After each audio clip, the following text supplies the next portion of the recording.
What's up my loves, my name is Paige, this is Pages with Paige, and today we're going to be doing my stats wrap up of 2022.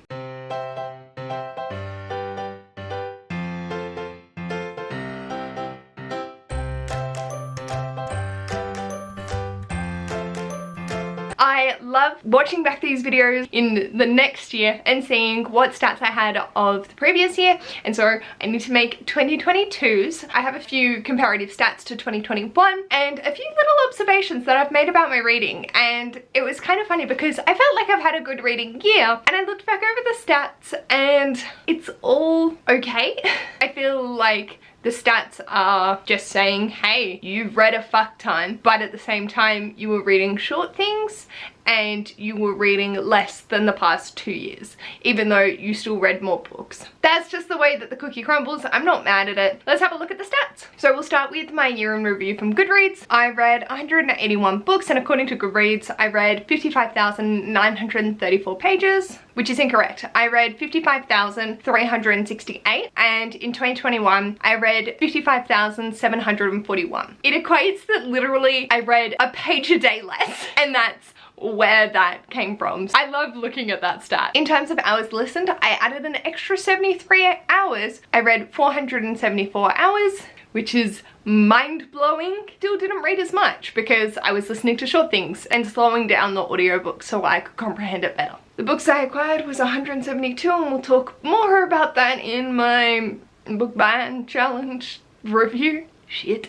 Whereas comparatively in 2021, I only acquired 151 books. And I did reread 6 books, which is double the amount that I read in 2021. So every year my average pages per book has actually gone down. For 2021 it was 324, whereas for this it was 306. Now I do know that, and knew when I was making my stats video for last year, that Animorphs was going to have a big sway in this, and it definitely has. So I'm curious to see what 2023 is like, as my reading should be having an adult life, working 4 days to hopefully full-time again, and not having any other commitments aside from my partner, and wanting to explore other hobbies, keeping myself healthy, and actually cooking. I'm curious to see how it goes. I expect it to be a lower number of quantity, but I expect that the books I read will be bigger, and hopefully my ratings will be reflective in my enjoyment level going back on the up. As we can see, the most amount of books read was in January with 34, predominantly Animorphs, whereas my smallest number of books read was in November, which is sort of the flip to 2021. In terms of pages, however, my best pages was 7,044 in April,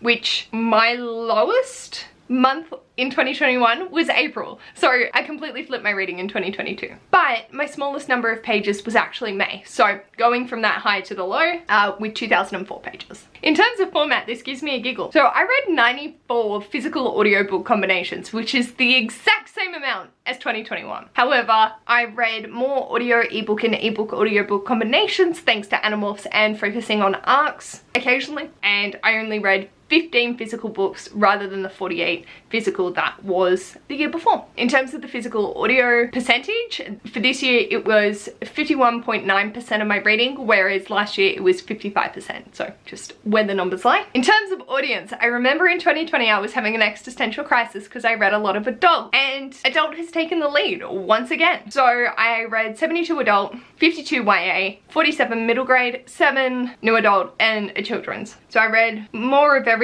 except for adult. In terms of books read from, I got a giggle at this stat because I tried to be so thorough in the first half of 2021 with putting these in their proper places. Nah. In 2022, I said, fuck this shit. It's the library owned, NetGalley or other.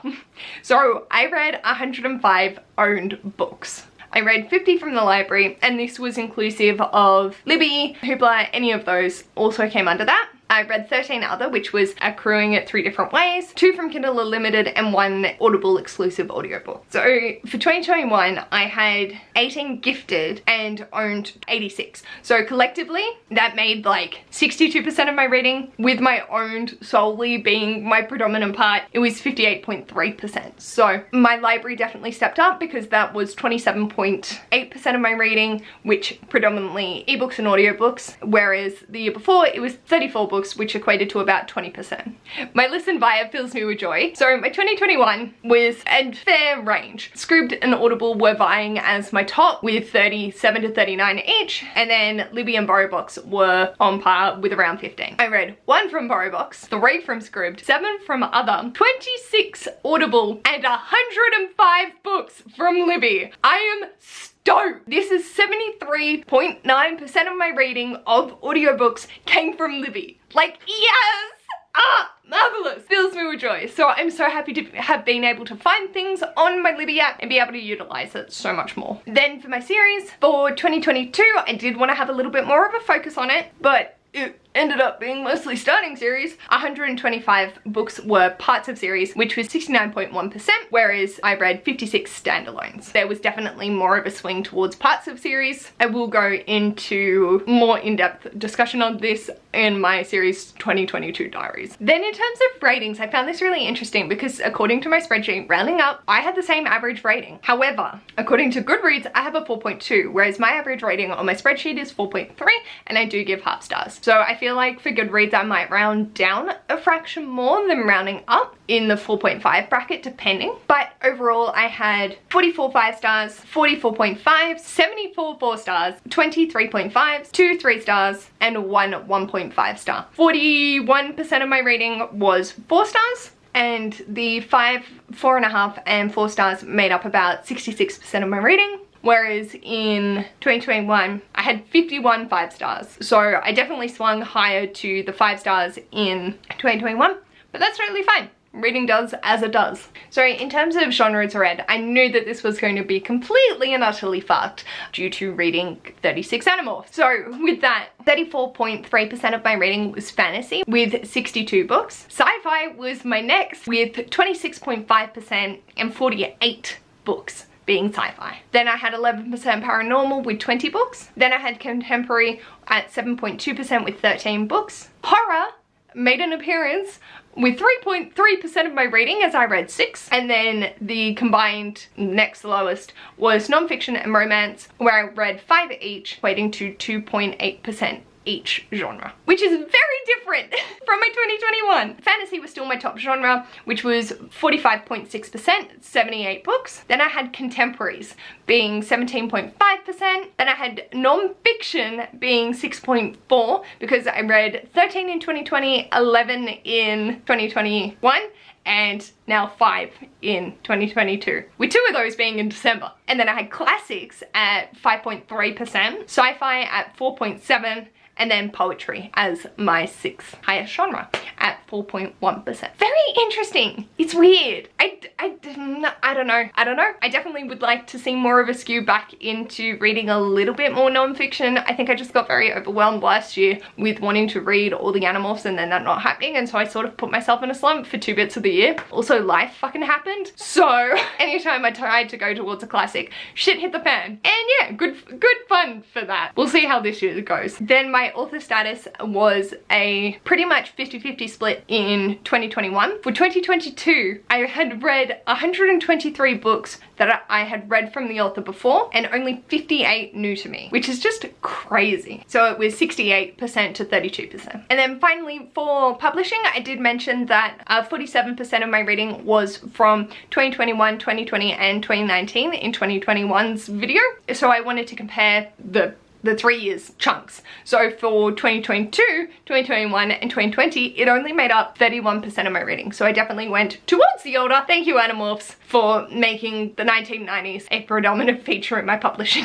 So the final thing I wanted to mention was about my book hauls. I cannot draw a parallel between my acquisitions of books, aside from February and December being my birthday and Christmas. The rest of the year, nothing is parallel. There is no seasonal depression kicking my ass in June that made me want to buy more. It was the odd months in 2021 that I would splurge. So I kept it like pretty consistent. But then for this year, I just randomly accrued most of the books in the later half of this year. And I accrued a lot more, and a lot more unread. So for 2021, I acquired 151 books, and at the end of 2021, 65% of those were unread, which is still a fuck ton of books. Like, that's 99 books. But for 2022, I acquired 172, with 120 of them unread, which is 72%.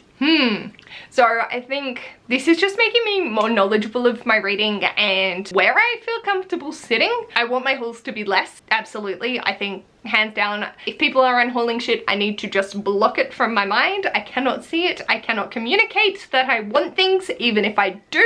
As you would have seen prior to this, I have just done a massive 200+ book unhaul. I'll leave it linked up above if you are interested and haven't seen it. And a lot of these, I just don't know. Like, why is it so easy for me to feel okay to let all of these go? For a decent amount, it was that I love the story and I want to pass it on and not have it lingering on my shelves just collecting dust. Like, obviously my favorites are staying, and sorry, like Loveless and Sea Prayer, I feel like they would be better out in the community and finding another home and another reader to love them and gain more from them than just sitting on my shelves read. So I was happy to let those go, and then a lot of series I was just like, nah, fuck this, I don't want to start it, and if I do, we're gonna find matching editions and I'm gonna fucking binge it. So a lot of series have gone, and a lot of box books, I just decided, nah, I'm done, they can skedaddle. Being aware of my purchasing and where I'm getting books from, and just seeing where and when I'm actually reading things, and then looking at my actual reading. Like, obviously I'm still a predominantly fantasy reader, so I'm happy for my shelves to absolutely reflect that,